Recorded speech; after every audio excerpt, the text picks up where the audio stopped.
ಈತನ ಹೆಸರು ಹುಮಾಯೂನ್ ಕಬೀರ್ ಅಂಥೇಳಿ. ಈತ ಪಶ್ಚಿಮ ಬಂಗಾಳದ ಶಾಸಕ, TMCಯ ಶಾಸಕ, ಮಮತಾ ಬೇಗಂ ಅವರ ಪಕ್ಷದ ಶಾಸಕ. ಈತ ಡಿಸೆಂಬರ್ 6ನೇ ತಾರೀಕು ಬಾಬರಿ ಮಸೀದಿಯನ್ನು ಕಟ್ಟಲಿಕ್ಕೆ ಶಂಕುಸ್ಥಾಪನೆ ಮಾಡ್ತೀನಿ ಮುರ್ಷಿದಾಬಾದ್ನಲ್ಲಿ ಅಂತ ಹೇಳಿಕೆ ಕೊಟ್ಟಿದ್ದ. ಜಾಗ ಇವಂದಲ್ಲ, ಯಾರ್ದೋ ಜಾಗ, ಅಲ್ಲಿ ಪೆಟ್ರೋಲ್ ಬಂಕ್ ಕಟ್ಟು ಮಾಡಿದ್ರು.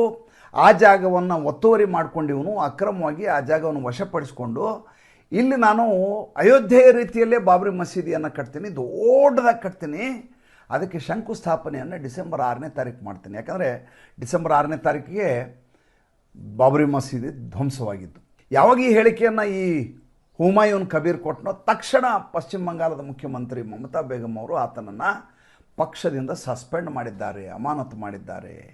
ಅಲ್ಲರಿ, ಮುಸಲ್ಮಾನರ ಓಲೈಕೆಯಲ್ಲಿ ಉತ್ತುಂಗದಲ್ಲಿರುವ ಹೆಣ್ಮಗಳಿಗೆ ಈಕೆ ಒಂದು ಮಾತು ಹೇಳಿದ್ರು. ಏನಂತಂದರೆ, ಮುಸಲ್ಮಾನರು ಅಂದರೆ ಹಾಲು ಕರೆಯುವ ಹಸು ಇದ್ದ ಹಾಗೆ, ಅವ್ರು ಬೇಕಾದ್ರೆ 4 ಒದಿಸ್ಕೋತೀನಿ ಅಂತ ಬಹಿರಂಗವಾಗಿ ಭಾಷಣದಲ್ಲಿ ಹೇಳಿದರು. ಈಗ ಅದೇ ಮುಸಲ್ಮಾನ ಶಾಸಕ ಬಾಬರಿ ಮಸೀದಿ ಕಟ್ತೀನಿ ಅಂದರೆ ಈತನನ್ನು ಸಸ್ಪೆಂಡ್ ಮಾಡ್ತಾ ಇದ್ದಾರೆ, ಉಚ್ಚಾಟನೆ ಮಾಡ್ತಾರೆ ಅಂದರೆ ಏನು ಅರ್ಥ? ಅಲ್ಲಿಗೆ ಒಂದು ವಿಷಯ ಸ್ಪಷ್ಟವಾಗಿ ಮಮತಾ ಬೇಗಂಗೆ ಗೊತ್ತಾಗ್ತಾ ಇದೆ, ಇನ್ನು ಮುಂದೆ ಮುಸಲ್ಮಾನರ ತುಷ್ಟೀಕರಣ ರಾಜಕಾರಣ ಮಾಡಿದರೆ ಪಶ್ಚಿಮ ಬಂಗಾಳದಲ್ಲಿ ನಡೆಯೋದಿಲ್ಲ. ಏಕೆಂದರೆ ಈಗೇನು ವೋಟ್ ಬ್ಯಾಂಕ್ ಅಂತಿತ್ತಲ್ಲ, ಅಲ್ಲಿ ಆ ವೋಟ್ ಬ್ಯಾಂಕ್ ಸಂಪೂರ್ಣವಾಗಿ ಧ್ವಸ್ತವಾಗಿದೆ.